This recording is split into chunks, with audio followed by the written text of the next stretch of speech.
तो सबसे पहले बात आती है मेरे दोस्त आपकी पीईबी प्रोफाइल की। देखिएगा, अगर आपकी पीईबी की प्रोफाइल 3 महीने पुरानी नहीं हुई है, अगर आपने 3 महीने में कोई ना कोई फॉर्म फिल किया है या फिर आपकी प्रोफाइल में 3 महीने से कोई अपडेट नहीं हुआ है, वैसे कि बहुत सारे फॉर्म अभी फिल हुए हैं टीओ वगैरह के, आईटीआई वगैरह के, तो आपने अपडेट कर लिया होगा। अगर नहीं हुआ है तो प्लीज गाइस यार, पहले आप अपना प्रोफाइल जो है पीईबी का उसको अपडेट जरूर कर लीजिएगा। और जब आप अपडेट करें, क्योंकि वहां जो फोटो होता है ना, फोटो के नीचे डेट आपको मेंशन करना होता है और फोटो का बैकग्राउंड कलर व्हाइट हो रखना होता है आपको।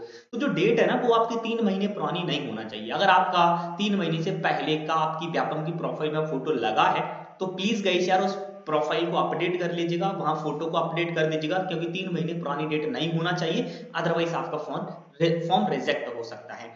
दूसरी वाली बात है आपका रोजगार पंजीयन। जो आपका रोजगार पंजीयन नहीं है तो जल्दी से करा लीजिएगा, रोजगार की वेबसाइट पे मिल जाता है। चाहो तो मैं भी इस पर एक वीडियो बना के दे दूंगा, लिंक मैं डिस्क्रिप्शन में अवेलेबल करा दूंगा रोजगार पंजीयन की। अगर या फिर आप शॉप पे जाके भी रोजगार पंजीयन बनवा सकते हैं।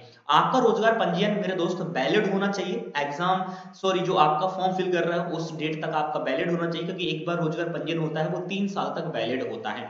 अब 3 साल तक आपका वैलिड है तो ठीक है, अदरवाइज अगर एक्सपायर हो गया है तो दूसरा बनवा लीजिएगा, या फिर पटवारी की एग्जाम डेट तक अगर आपका रोजगार पंजीयन एक्सपायर हो रहा है तो उसे रिन्यू करवा लीजिएगा, वही का वही रिन्यू हो जाएगा, आपको अलग से बनवाने की आवश्यकता नहीं होगी।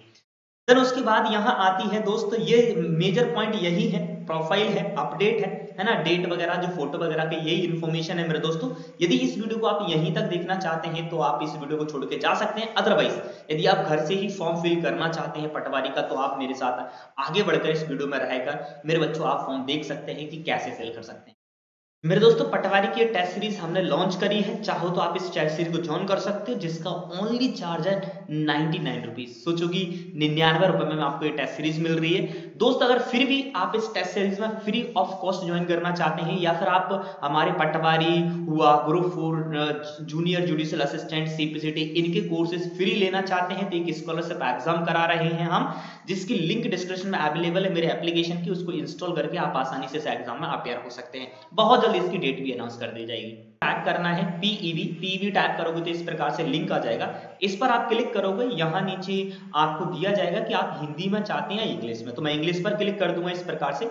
ठीक है जी, तो फिर इस प्रकार से इंग्लिश पर क्लिक करने के बाद में मुझे ये सारा पोर्शन दिखाई देगा। इसके नीचे आपको जाना है सबसे लास्ट वाला, लिखा है ऑनलाइन फॉर्म ग्रुप 2 सब ग्रुप 4, है ना, ये पटवारी वाला सेक्शन है। इस पर आप क्लिक करोगे तो इस प्रकार से आपका एक इंटरफेस मेरे बच्चों आपको दिखाई देगा, है ना, इस इंटरफेस दिखाई देगा। जैसे ऊपर लिखा होगा उम्मीदवार प्रोफाइल पासवर्ड प्राप्ति। अगर आप सपोज अपनी प्रोफाइल आपने बना रखी है और रजिस्ट्रेशन नंबर आप भूल गए हैं या फिर पासवर्ड वगैरह भूल गए हैं तो आसानी से आप यहाँ क्लिक करके पासवर्ड प्राप्त कर सकते हैं, या फिर प्रोफाइल पंजीयन भूल गए हैं तो मोबाइल नंबर का यूज करके यहाँ क्लिक करके आप आसानी से मेरे बच्चों पंजीयन प्राप्त कर सकते हैं। इसके अलावा आपको नीचे जाना है, आवेदन लिखा हुआ, आवेदन के इधर देखो जी क्लिक लिखा है, ये लिखा है, यहाँ जैसे क्लिक करेंगे तो इस प्रकार से एक पेज ओपन होगा। यहाँ मैं यह घोषणा करता हूं पर क्लिक करके आपको आगे बढ़ा देना है। जैसे ही आप आगे बढ़ोगे तो यहाँ आपको जो आपने पीईबी का प्रोफाइल किया है, पंजीयन किया है, तो सामान्य पंजीयन क्रमांक आपको पूछा जाएगा, तो यहाँ आपको फिल करना है। आपका डेट ऑफ बर्थ जो भी है आपने फिल किया था प्रोफाइल बनाते समय, वो डेट ऑफ बर्थ फिल करना है, और यहाँ एक नंबर आएगा, इसको ऐड करके जो टोटल बनता है वो आपको यहाँ लिख देना है। जैसे ही आप सत्यापित कर आगे बढ़ने पर क्लिक करेंगे तो मेरे बच्चों इस प्रकार से आपका एक फॉर्म ओपन हो जाएगा। ये जैसे कि मेरा फॉर्म यहाँ ओपन है, इस प्रकार से फॉर्म ओपन हो जाएगा। अब आपको करना क्या है, आगे बढ़ाए पर क्लिक करना है नीचे। जैसे ही मैं आगे बढ़ाए पर क्लिक करूंगा मेरे बच्चों इस प्रकार से और एक इंफॉर्मेशन आपको ओपन होके आ जाएगी, और फिर यहाँ आपको फॉर्म फिल करने को बोला जाएगा। देखो इतनी तो ऊपर तक ये सारा पोर्शन तो फिल ऑटोमेटिकली फुल है, फिल है। अब यहाँ आपको फिल करना है कि भाई आप किस से भूतपूर्व सैनिक हैं, या फिर कोई वर्ग है तो बिना वर्ग से मैं यहाँ लेने वाला हूँ। देन उसके बाद हम यहाँ जैसे क्लिक करेंगे तो बहुत सी चीजें तो ऑटोमेटिकली डिसेबल हो जाएगी। बोल रहे हैं कि बाद राष्ट्रीय छात्र सेवा, तो भाई मैं ऐसा कुछ नहीं है, ये बच्चा जिसका फॉर्म भर रहे हैं क्या मध्य प्रदेश के अधीनस्थ छटनीय कर्मचारी हैं, जी बिल्कुल भी नहीं है, तो यहाँ भी क्लिक करना है आपको। और क्या आप विक्रम पुरस्कार से संबंधित है, जी बिल्कुल भी नहीं है ना, विकलांग वगैरह हम नहीं है, तो हमने ये नहीं नहीं पर सब पर क्लिक कर दिया, कोई दिक्कत नहीं है, चलेगा। आगे लिखा हुआ है कि क्या आप 1981 से के पहले से बाद में आए हैं, तो भैया ऐसा कुछ नहीं है, तो हम यहाँ नहीं पर क्लिक कर लेते हैं।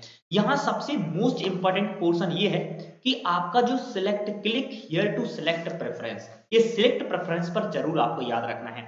अब बच्चे मेरे से पूछते हैं सर प्रेफरेंस क्या डालें हम, ऐसा कि यहाँ जैसे ही मैं क्लिक करूंगा मेरे बच्चों, तो यहाँ मुझे पूरी लिस्ट आ जाएगी, जो जो वैकेंसी यहाँ पर अवेलेबल है वो पूरी लिस्ट मेरे को यहाँ पर प्रेफरेंस वाली लिस्ट मेरे को यहाँ दिखाई देने वाली है। तो चलिएगा जी, चलते हैं आगे। और ये रहा आपका प्रेफरेंस। अब जो भी आप प्रेफरेंस डालना चाहते हैं, यहाँ जितनी भी चीजें हैं, आप अगर पटवारी का पेपर देना चाहते हैं तो पहले पटवारी पर क्लिक करिए, और अगर अदर पोस्ट पर जाना चाहते हैं तो पहले उन पर क्लिक करिए। अब यहाँ एक प्रश्न ये उठता है कि सर ये प्रेफरेंस दिया क्यों जाता है, या फिर गवर्नमेंट जो होती है वो प्रेफरेंस भरवाती क्यों है, प्रेफरेंस के साथ में पेपर क्यों पहले आपसे सिलेक्ट क्यों करवाती है। मतलब इसका ये रहता है कि यदि आपका सिलेक्शन हो जाता है तो सबसे पहले आपको उसी डिपार्टमेंट को दिया जाएगा जिसको आपने सबसे पहले प्रेफरेंस डाला है। देन उसके बाद एक्चुअली क्या होता है, अलग अलग डिपार्टमेंट का यहाँ पर जो साइड कट ऑफ जो है अलग अलग चला जाता है, कभी कभार फॉर्म के हिसाब से, जैसे फॉर्म भरे हैं उस हिसाब से कट ऑफ चला जाता है। अब सपोज आपका आपका कुछ ज्यादा ही मार्क्स आया हुआ है, सपोज कि आपके 90 मार्क्स आ गए, जबकि लगभग 90 मार्क्स में क्या होगा, हर एक डिपार्टमेंट का वहां तक आपका जो है कट ऑफ नहीं जाने वाला है। तो आपको क्या करेगा, सबसे पहले जिस वैकेंसी पर आपने प्रेफरेंस डाला है सबसे पहले उसमें सिलेक्शन आपको दिया जाएगा। सपोज आपने वहां ज्वाइन नहीं किया तो फिर सेकंड दिया जाएगा, वहां ज्वाइन नहीं किया तो फिर थर्ड दिया जाएगा। इस प्रकार से जो भी आप प्रेफरेंस डालते हैं वो ही डिपार्टमेंट आपको सिलेक्शन के तौर पर दिया जाता है। इससे उन्हें गवर्नमेंट को थोड़ा सा, या फिर पीईबी है उसे कट ऑफ बनाने में थोड़ी सहूलियत होती है, क्योंकि बच्चे स्पेसिफिक होते हैं, जो पहले होते हैं उनको पहले में दे देते हैं, जो आगे प्रेफरेंस पर होते हैं उन्हें अलग सॉर्ट आउट कर लिया जाता है मेरे बच्चों। तो ये थी इंफॉर्मेशन। देन इसके बाद आप प्रेफरेंस देने के बाद में आपको क्या करना है, सिंपली मेरे बच्चों आगे बढ़ने पर क्लिक करना है, या मैं घोषणा करता हूं क्लिक करके आगे बढ़ेगा तो आराम से आपका पेमेंट हो जाएगा। यहाँ पर और भी मैं बातें बता देता हूं, अगर जानना चाहो तो आप प्रेफरेंस करेंगे। देन उसके बाद पंजीयन क्रमांक, तो यहाँ ऑटोमेटिकली सॉरी, ये पंजीयन क्रमांक जो मैंने अभी बोला है पीईबी से आपको करो, सॉरी रोजगार पंजीयन करवाना पड़ेगा, वो कब किया गया और उसका रोजगार जिला कौन सा है आपका, है ना। क्या आप पंजीयन है तो हाँ आपको डेफिनेटली यहाँ पर हाँ पर टिक करना है। देन उसके बाद फिल कर देना है, और है ना जी, यहाँ पर यही कर देना है। होम डिस्ट्रिक्ट जो भी आपका शिवपुरी जैसे में हमारा है तो कर देना है, और ये जो एज ग्रुप जो भी होगा वो आपको यहाँ ऑटोमेटिकली आ जाएगा।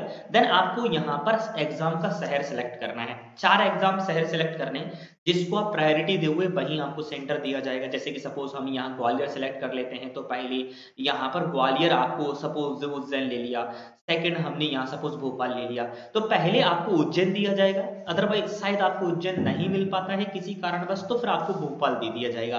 देन इसके बाद थर्ड में जो डाला है, फोर्थ में जो डाला है, इस प्रकार से आपको सिलेक्शन प्रोसेस दिया जाएगा। मैं घोषणा करता हूं, पर क्लिक करोगे आगे बढ़ोगे, आराम से आपका फॉर्म सबमिट हो जाएगा, एक वहां आवेदन क्रमांक जारी होगा।